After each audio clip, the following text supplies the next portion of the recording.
You know that feeling when you want to grow closer to God, but keep falling short of your spiritual goals?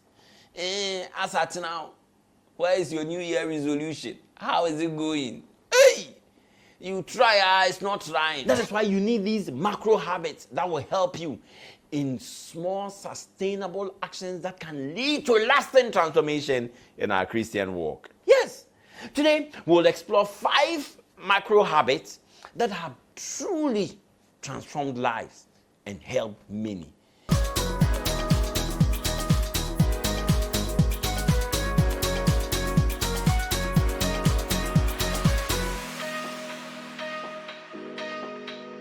Bless the Lord, oh my soul, and all that is within me, bless his holy name. People of God, want to thank God again. For today, we are looking at 5 micro habits that change life and offers real results in the new year. Hey, God is so good. God is still on the throne. Yes, the 3rd week, and God is still on the throne, man. Let's pray. Father, we thank you and commit our study unto you. Be with us and lead us through Christ our Lord. Amen. You know that feeling when you want to grow closer to God, but keep falling short of your spiritual goals? As at now, where is your New Year resolution? How is it going? Hey! You try, it's not trying. Life gets busier, distractions pile up, and before you know it, those well-intended plans have faded away. Oh, sorry. That is why you need these macro habits that will help you in small, sustainable actions that can lead to lasting transformation in our Christian walk. Yes. Today, we'll explore 5 macro habits that have truly transformed lives and helped many.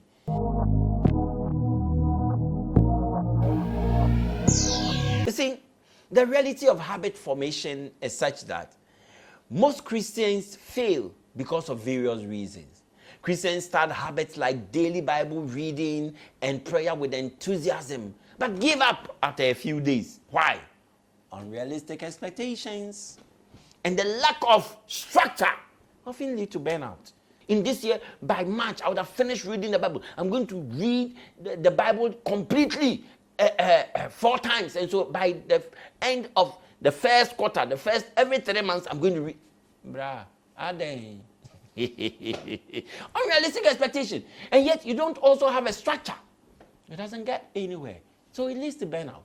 Romans chapter 7, verse 18 says, "For I have the desire to do what is good, but I cannot carry it out." Oh, many of us, that is our Bible verse. Papa, brah, hold on.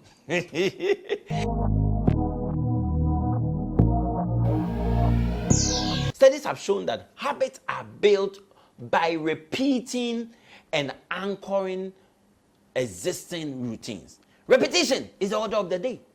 If you can repeat something, it becomes a habit. That is the science behind routines. In Zechariah chapter 4, verse 10, scripture says that, "Do not despise these small beginnings, for the Lord rejoices to see the work begin." So, you see, you don't have to despise your small beginnings at all, but you keep up and you build up to get things running. Number 1, you need your morning trigger habit. Begin your day with a short prayer.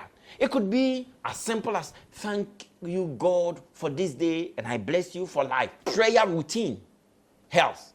When you set these triggers as habits, it will pick. It will pick.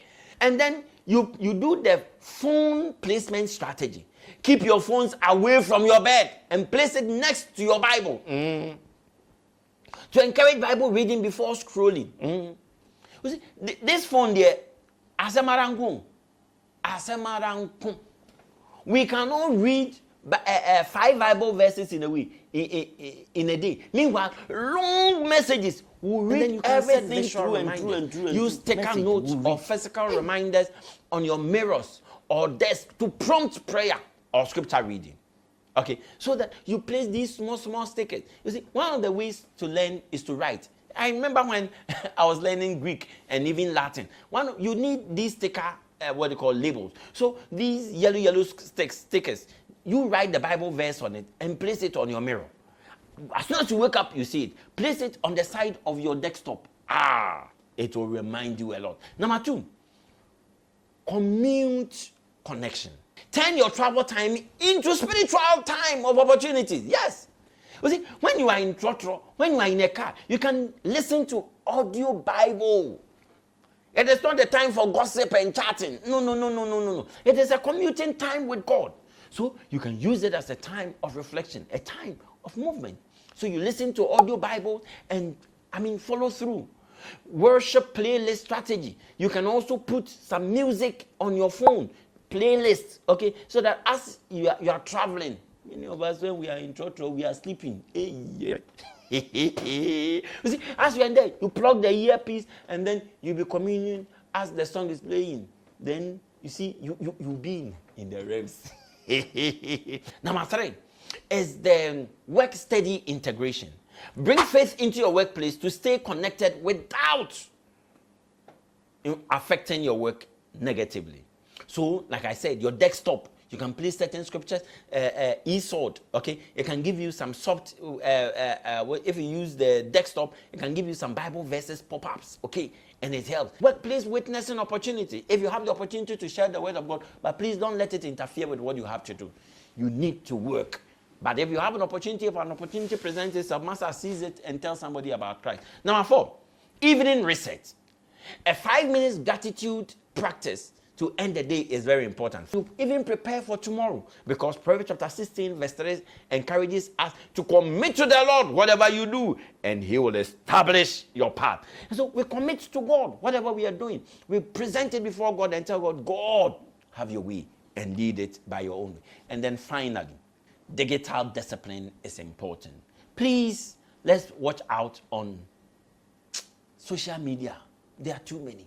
There are just too many. You can't be on all of them. Please.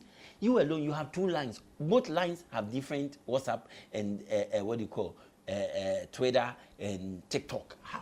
You can't. How? Please, set limits. And then rather use Bible app. How many of us are using our U versions very well? We don't use it. Our year plan. It gives you year plan. It gives you Bible verse every morning. It pops up Bible verses on your. You don't use it. Those who have it, they don't even use it. Please, Bible planners and use them. And then you can even set digital Sabbath concept and Sabbath. You see, Sabbath day is a dedicated time for God. So you can set a time of the day and say that it's my Sabbath day, my digital Sabbath. That day, that time, for 2 hours, I'm not going to my phone. Please. We have to discipline ourselves with their phones, so not the phones to discipline us. Many of us, the phone is rather discipline us. Lord have mercy. Set a Sabbath, digital Sabbath. Digital Sabbath. It sounds good, isn't it? Let's put it into practice. Digital Sabbath.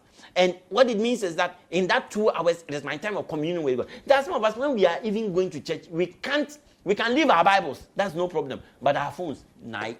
Hey, Brahima.